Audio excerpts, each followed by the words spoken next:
Ja, guten Morgen und willkommen hier. Bibel lesen wieder gemeinsam. Heute habe ich meinen Kaffee dabei. Das ist super. Tim, beginn du mal. Ich kann ein bisschen Kaffee trinken. Ihr müsst gar nicht so tun, weil ihr seid wahrscheinlich auch gerade am Kaffee trinken. Darum zum Wohl auf den wohlverdienten Kaffee. Yes, So. ja, hey, wir sind heute im Tag 4 unseres Deep Dives, unserem tiefen Eintauchen in das Vaterunser, in das Gebet, das Jesus seinen Jüngern und somit auch uns, die Jesus nachfolgen, gelehrt hat. Und wir haben gestern die erste Bitte des zweiten Teils angeschaut, nämlich die erste Bitte, die darum geht: Gott, versorge mich mit dem, was ich brauche für den heutigen Tag. Vielleicht hier auch nochmal wichtig, es ist ein Gebet, das Jesus seinen Jüngern lehrt: Betet das täglich. Täglich Brot. Täglich Brot heute. Und heute schauen wir uns die zweite Bitte an. Und da geht es um Vergebung. Und vergib uns unsere Schuld. Jetzt interessant, nicht nur die Bitte allein, sondern jetzt kommt noch ein Satz dazu. Wie auch wir vergeben unseren Schuldigen. Und führe uns nicht in Versuchung, geht es dann weiter, sondern erlöse uns von dem Bösen. Also vergib uns unsere Schuld, wie auch wir vergeben unseren Schuldigern. Was ich liebe an dieser Stelle ist, Jesus spricht hier über etwas unglaublich Essentielles der menschlichen Erfahrung. Und zwar, ich glaube, wir alle haben das schon erlebt, dass jemand uns Unrecht tut, uns verletzt, uns etwas antut, über uns lästert, uns Unrecht antut. Und alle von uns haben schon erlebt, wie wir dann in so einen Prozess kommen, wo wir durch unsere Gefühle gegenüber dieser Person uns durchsortieren müssen und auch diese in Ordnung bringen müssen. Und ich denke, das ist eine menschliche Grunderfahrung von dir wahrscheinlich, von mir. Bist du schon mal verletzt worden? Ja. Ja, das gehört dazu. Das muss man wirklich in dem drin lernen. Aber das auch eben ans Licht zu tragen, ist ja das, ich finde, das Teaching Nummer 1. Bringe deine Verletztheit, die Dinge, die dir angetan werden, wie auch die Dinge, wo du gefehlt hast. Also für mich ist es genauso schwierig, mit dem umzugehen.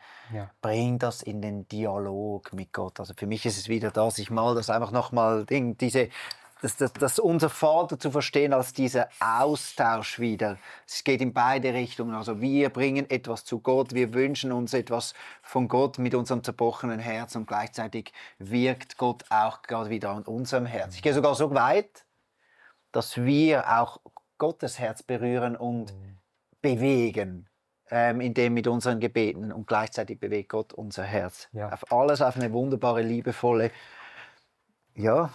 Art und Weise. Ich glaube, wir könnten jetzt diese Linie so aus 3 verschiedenen Richtungen angehen.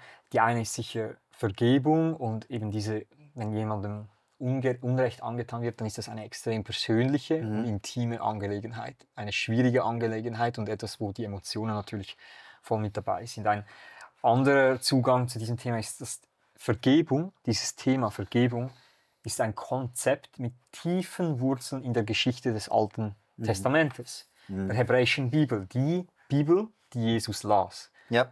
Und auch der Geschichte von Jesus. Und dann das dritte ist, Vergebung spielt in der Lehre von Jesus Christus eine riesige Rolle. Ja. Immer wieder. Ja. Vielleicht kommen wir noch ein bisschen da drauf. Vielleicht ganz kurz ein Gedanke zum Urtext. Das Wort, das hier gebraucht wird hier, das Vergeben, ist das griechische Verb aphiemi. Und dieses Wort ist noch spannend, oder? Schuld. Das wird oft gebraucht, das aphiemi wird oft gebraucht im finanziellen Kontext. Eine finanzielle Schuld erlassen. Also man kann zum Beispiel Bedeutungen sind jemanden loslassen, jemanden gehen lassen, jemanden freisetzen, also finanziell freisetzen. Jesus bringt es ja auch in den Gleichnissen wieder, dass er wirklich das vergleicht von einem Mann, der einem anderen viel schuldet, ihm wird die Schuld erlassen, dann ist aber kleinig drin, mit der kleinen Schuld und stellt den Mann, lässt ihn sogar ins Gefängnis bringen. Also da geht es wirklich auch um finanzielle Schuld. Ja, genau. Und das Spannende ist, dieses Wort aphiemi, das kommt im Alten Testament etwa 50 Mal vor. Aber die Hälfte davon, also 25 Mal, kommt es im gleichen Kapitel vor, im Alten Welchem? Testament, nämlich im Levitikus, also im 3. Mose, Kapitel 25. Und um was geht es da? Da geht es um das Sabbatjahr und das Jubeljahr.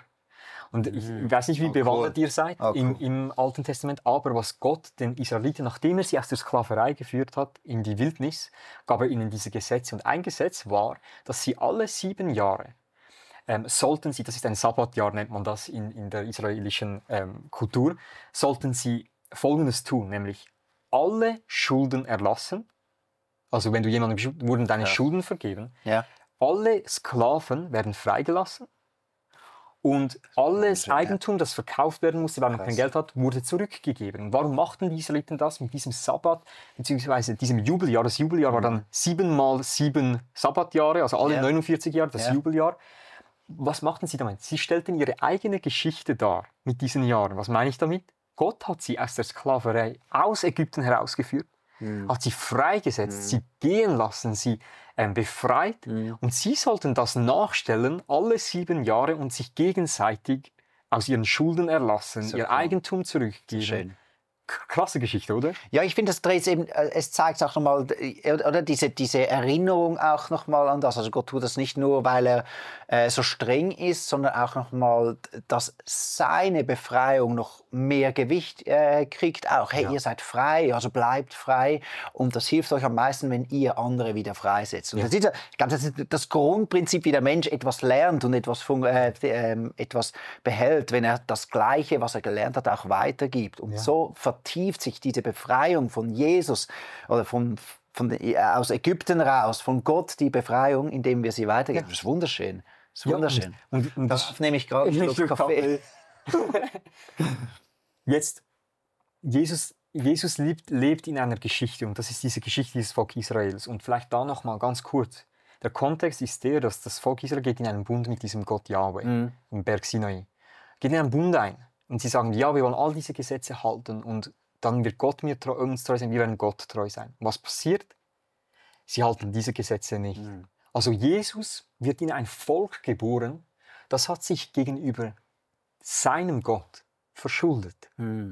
Verschuldet. Ja. Sie stehen in der Schuld. Ja. Und darum, wir haben in dem Alten Testament, du hast auch mal schon über das, glaube ich, sogar gepredigt, gibt es verschiedene Begriffe für diese für Schuld, oder wir haben jetzt gehört, Schuld ist dieses finanzielle Wort, aber dann gibt es auch zum Beispiel das Wort Sünde, was im Hebräischen einfach nur bedeutet wie das Ziel verfehlen oder Versagen, kennen wir alle. Oder Verfehlung ist ein Wort, das oft gebraucht wird. Das ist das Vertrauen missbrauchen oder ein Betrug, also jemanden hintergehen. Und dann gibt es noch die Ungerechtigkeit, das wird oft gebraucht. Und das ist im Hebräischen dann diese Vorstellung, etwas ist verbogen, es ist verkrümmt. Es ist nicht gerade, sondern verbogen. Das sind so Worte, die gebraucht werden für Sünden. Und jetzt ein spannender Gedanke, und da kommen wir jetzt zu dem, weil du hast das am Anfang schon angetönt. Vergib uns unsere Schuld, wie auch wir vergeben oder wir haben vergeben unseren Schuldigen. Ein Grundgedanke im hebräischen Denken ist folgender, dass wenn du einem Menschen Unrecht tust, dann tust du auch dem Unrecht an, in dessen Ebenbild dieser Mensch ist. Also ich sage es nochmal. Wenn du jemandem Unrecht antust, einem Menschen, dann tust du auch gleichzeitig dem Unrecht, in dessen Ebenbild dieser Mensch geschaffen wurde.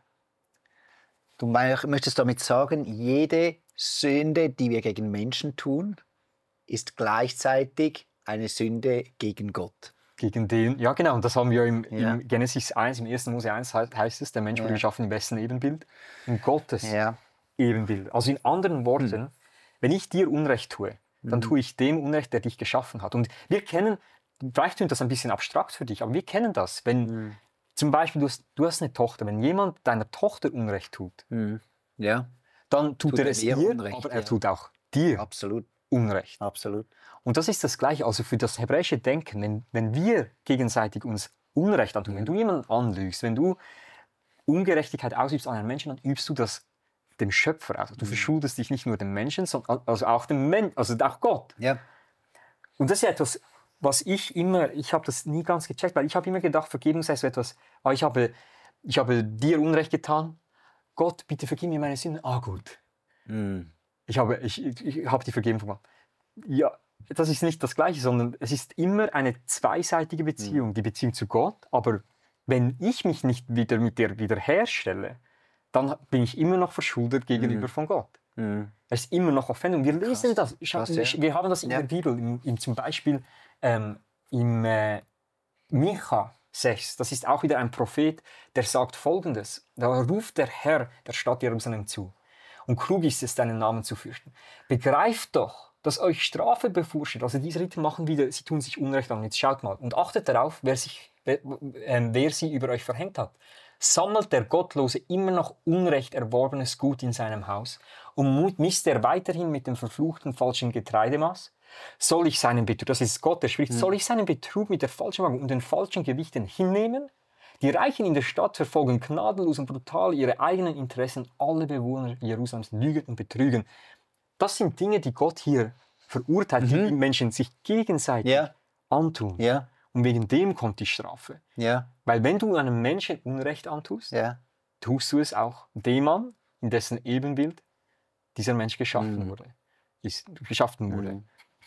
Ist doch noch krass, oder? Und darum macht es jetzt Sinn, wenn wir jetzt mal uns anschauen, weil Jesus sagt ja in Matthäus 6, 14, 15, gerade nach dem Vaterunser macht er einen Kommentar.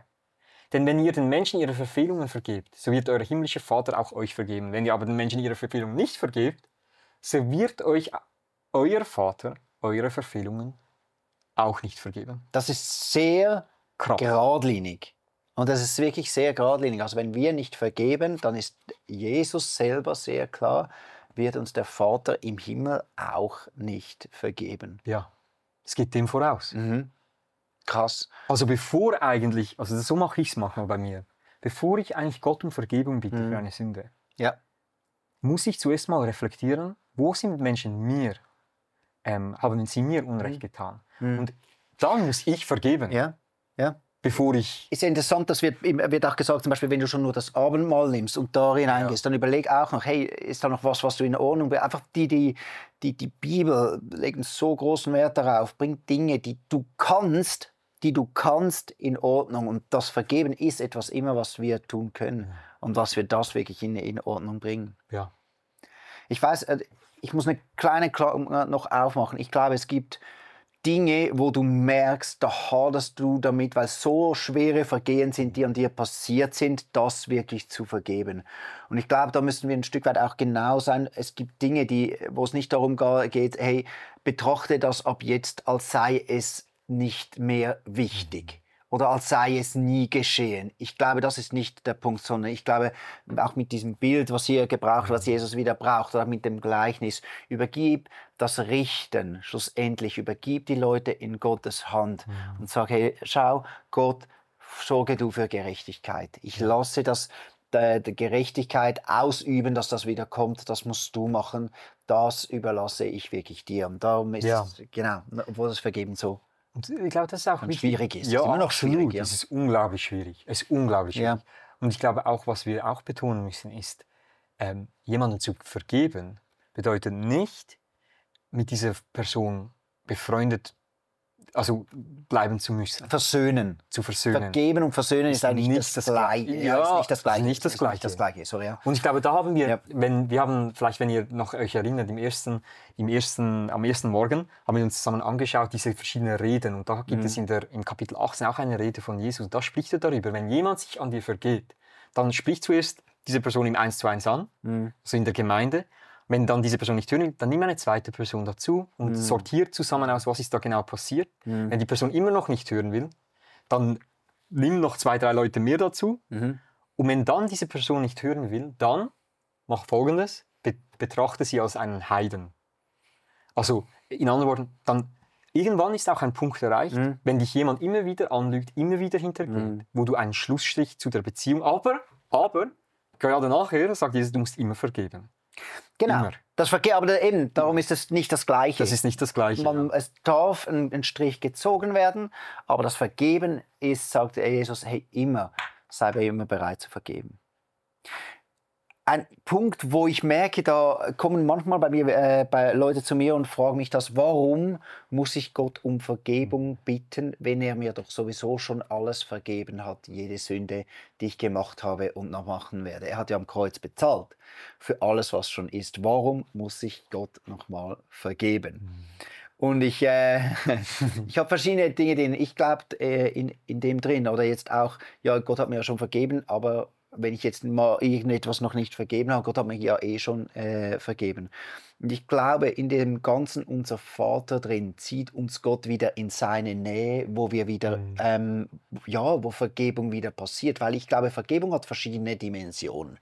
Und wenn du für etwas noch nicht Gott um Vergebung gebeten hast, macht dich das nicht wieder zum du bist kein Kind Gottes mehr und reißt dich aus seinem Reich hinaus. Das geht nicht mehr. Dein Preis ist bezahlt und das ist nicht der Punkt. Aber vom Beziehungslevel her und auch von der Kraft, die Sünde in deinem Leben noch haben kann, die wird abgeschnitten in dem Moment, wo du um Vergebung bittest oder sogar, und das ist in der Bibel auch, wo du sogar deine Sünden bei einem Bruder, bei einer Schwester bekennst. Also ich finde darum immer ein bisschen den Beziehungsaspekt vom Vergeben, der ist so wichtig.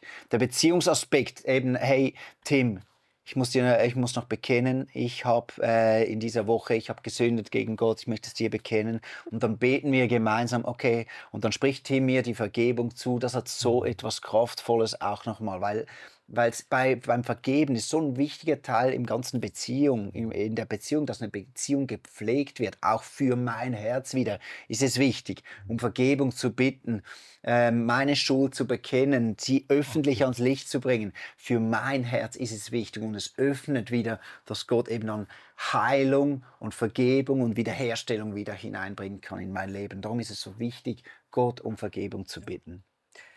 Für Jesus ist, ich glaube wirklich, die Lehre der Vergebung ist ein Anzeichen dafür, also wenn wir als Community, als Kirchen, als Christen einander vergeben und radikal das praktizieren, einander zu vergeben, dann ist das ein Anzeichen dafür, dass das Königreich Gottes auf diese Welt hereingebrochen ist.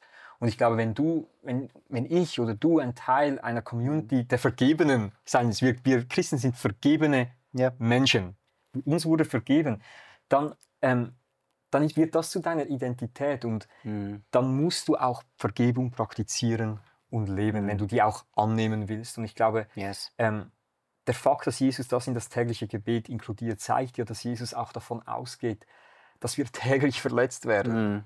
Das ist ja ein tägliches Gebet, also dass wir täglich beten sollen, hey, vergib uns unsere Schuld, wie auch wir vergeben. Uns wird Unrecht angetan, wir können das nicht kontrollieren, aber wir können kontrollieren, wie werden wir darauf reagieren. Werde ich Rache üben? Das ist ja jedes Mal die Versuchung. Werde ich Rache üben? Oder werde ich den Weg von Jesus wählen und vergeben? Und was ich liebe an Jesus, auch das es ist ein krasses Teaching. Aber Jesus hat es nicht nur gelehrt.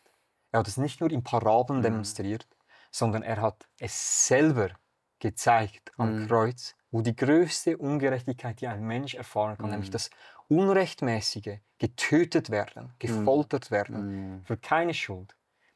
Und was macht er? Er übt keine Rache, er lästert nicht, sondern er sagt, vergib ihnen, denn sie wissen nicht, was sie tun. Wie schön. Und darum folge ich persönlich Jesus nach, weil es sind nicht leere Worte. Es ist nicht so, ja, der moralische Highground, so sollte man es machen, sondern Jesus zeigt es in seinem Leben, dass Vergebung der Weg ist, den wir als Christen eingehen sollen. Ich möchte dich praktisch jetzt auch challengen am heutigen Tag. Einfach da dich, wenn du das schon kannst, dann lass dich vom Heiligen Geist führen. Höre, ob der Heilige Geist seinen Finger drauf hält, wo du vergeben sollst. Und dann sprichst du es laut aus. Oder auch, wo es etwas gibt, wo der Heilige Geist dir zeigt, hey, da brauchst du eigentlich Vergebung. Ich hatte schon einen meiner intensivsten Momente, wo ich Gottes Gegenwart erlebt war einfach, wo der Heilige Geist so mit einer Buße über mich kam und ich während so langer Zeit einfach geweint habe über mein zerbrochenes Herz, dass es noch nicht Gott ehrt, noch nicht ihm entspricht. Es kann sein, dass der Heilige Geist dir solche Dinge aufzeigt. Stell dich dem und umarme Gottes Vergebung, das um Vergebung bitten, aber auch das Vergeben am heutigen Tag. Und dann beten wir noch gemeinsam das Unser Vater. Yes. Ist gut? Unser Vater im Himmel, geheiligt werde dein Name, dein Reich komme, dein Wille geschehe, wie im Himmel, so auf Erden. Unser tägliches Brot gib uns heute und vergib uns unsere Schuld, wie auch wir vergeben unseren Schuldigern. Und führe uns nicht in Versuchung, sondern erlöse uns von dem Bösen. Denn dein ist das Reich und die Kraft und die Herrlichkeit in Ewigkeit. Amen. Bis morgen.